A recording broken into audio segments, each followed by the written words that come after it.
I was an artist in residence at Fermilab in 2017, and the things that I do are normally created from a number of sources. Most of it is recycled scrap and things that are generally tossed out.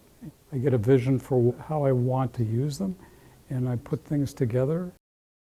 Usually they're very mechanical in a way, but each of them speaks to different things that I connect with and see. Quite a bit of it is focused on our environment, and quite a bit of it is also focused on humor and telling a story using all kinds of different things to bring that story to life. What inspired me was being the artist in residence at Fermi, and that was 2017-18, and I had access to scientists and materials, really very interesting materials that I loved playing with and figuring out. And then the scientists that I worked with and technician that I worked with that helped me bring a lot of things into the work that I still think about today, and I am still experimenting with some of them today. Back in 1995, I was working in industrial manufacturing, and I wrote I guess you call them bucket lists.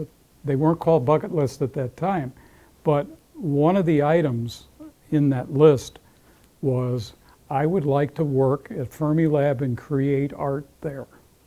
It happened.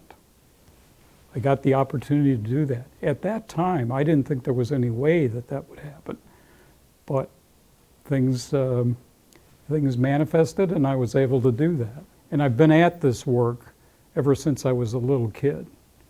I can remember the earliest memories being engaged in the process of making art and having that idea in my head that that's what I was doing.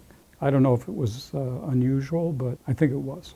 I would hope that people come here and they see the visual, they see the connections to the science, and that they get a deeper understanding for how artists actually probe and develop a worldview that can seriously connect and make us better.